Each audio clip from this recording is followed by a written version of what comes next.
Today, Israel takes a big step towards peace. أن أقول للثنائي ترامب ونتنياهو إن القدس ليست للبيع. Your deal of the century is the opportunity of the century. So President Donald Trump has presented a document after 3 years' work that he says is a peace plan that will deliver the deal of the century, peace between Israel and the Palestinians.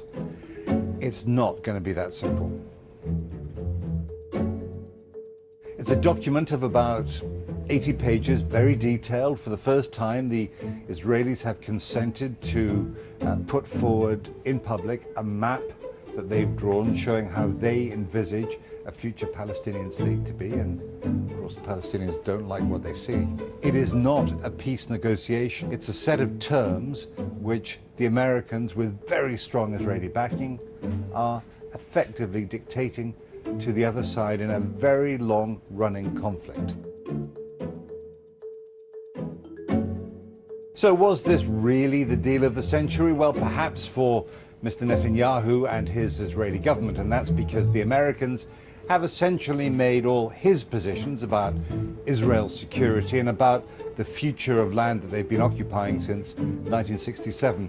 The Americans have taken all his positions on that and essentially made them their own.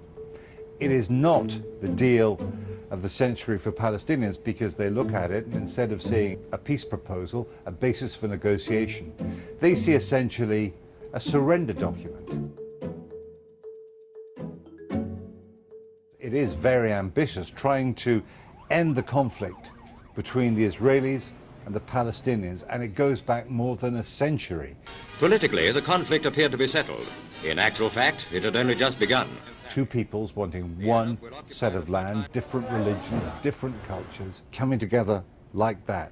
Not for a year, not for 1 year now, but for, well, more than a century, and particularly since 1948 when Israel became independent, when they won an independence war against not just Palestinians, but against all the neighboring Arab countries. So trying to sort all that out has defeated diplomats now for a generation. If success means making peace between Israel and the Palestinians, then I think the chances are pretty close to zero. I don't think that's going to work. That's because the Palestinians are effectively being told to take it or leave it. But in terms of trying to shape the sort of future that President Trump and Mr. Netanyahu envisage, well, it may have some strong influence in that. This Trump plan is going to have consequences. It can't be ignored.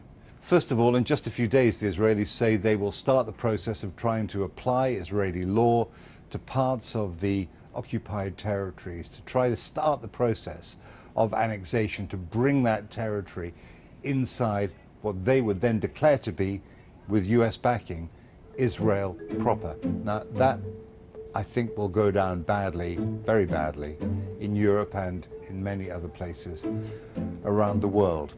But more significantly, perhaps, than that is the way the Palestinians might respond. To start with, they've been very disunited, fighting with each other at times.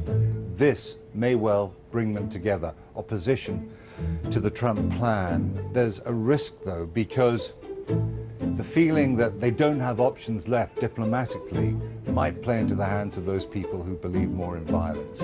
And they would be able to capitalize on a sense of anger, frustration, hopelessness on the Palestinian side. And it's a very combustible part of the world. So that is dangerous.